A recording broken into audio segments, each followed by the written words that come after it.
ഏറെ നാളായി കാൺമാനാശയായി കാത്തിരുന്ന എന്റെ പ്രിയനേ, ഏറെ നാളായി കാൺമാനാശയായി കാത്തിരുന്ന എന്റെ പ്രിയനേ, തേജസ്സോടെ ഞാൻ കാണുന്ന നേരം തിരുമാർവോടണഞ്ഞിടുമേ, തേജസ്സോടെ ഞാൻ കാണുന്ന നേരം തിരുമാർവോടണഞ്ഞിടുമേ, ദൂതസംഘമാകവേ എന്നെ എതിരേൽക്കുവാൻ സദാ സന്നദ്ധരായി നിന്നിടുന്നേ, ശുഭ്രവസ്ത്രധാരിയായി എന്റെ പ്രിയന്റെ മുൻപിൽ ഹല്ലേലൂയ പാടിടും ഞാൻ, ശുഭ്രവസ്ത്രധാരിയായി എന്റെ പ്രിയന്റെ മുൻപിൽ ഹല്ലേലൂയ പാടിടും ഞാൻ. മഹത്വമുണ്ടാകട്ടെ. ഇന്നത്തെ പ്രഭാത ധ്യാനത്തിനായി 44 സങ്കീർത്തനം 8 വാക്യം.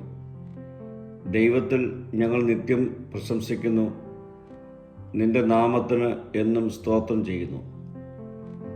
നമ്മുടെ പ്രശംസ സ്വയകാര്യങ്ങളിൽ നിന്ന് ദൈവത്തിങ്കിലേക്ക് മാറ്റുന്നതിനും എല്ലാ ശക്തിയുടെയും വിജയത്തിൻ്റെയും ഉറവിടമായി ദൈവത്തെ തിരിച്ചറിയുന്നതിനും കഷ്ടപ്പാടുകൾക്കിടയിലും ദൈവത്തെ സ്തുതിക്കുന്നതിൻ്റെ ആവശ്യകത എത്രമാത്രമെന്ന് ഈ വാക്യം നമ്മെ എടുത്തു കാണിക്കുന്നു.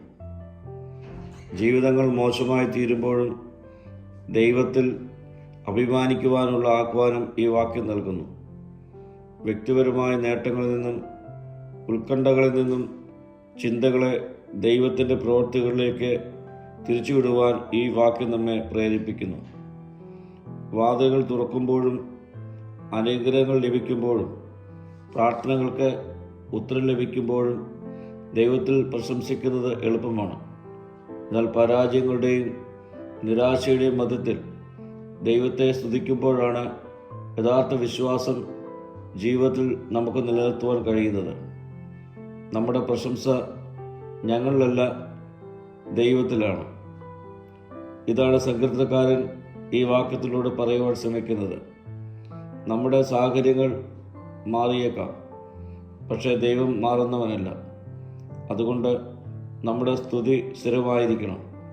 പ്രിയമുള്ളവരെ, ജീവിതം നല്ലതായിരിക്കുമ്പോഴും ജീവിതം ദുഷ്കരമായിരിക്കുമ്പോഴും ദിവസം മുഴുവൻ ഞാൻ കർത്താവിൽ പ്രശംസിക്കും, ഞാൻ അവൻ്റെ നാമത്തെ എന്നേക്കും സ്തുതിക്കും എന്ന് നമുക്ക് തീരുമാനിക്കാം. കാരണം അവൻ യോഗ്യനും വിശ്വസ്തനുമാണ്. പ്രാർത്ഥിക്കും, കർത്താവെ, നിരന്തരം നിന്നെ സ്തുതിക്കുവാനുള്ള കൃപ എനിക്ക് നൽകണമേ. മഹത്വം നീ എടുക്കണം. യേശുവിൻ്റെ നാമത്തിൽ തന്നെ. ആമേൻ.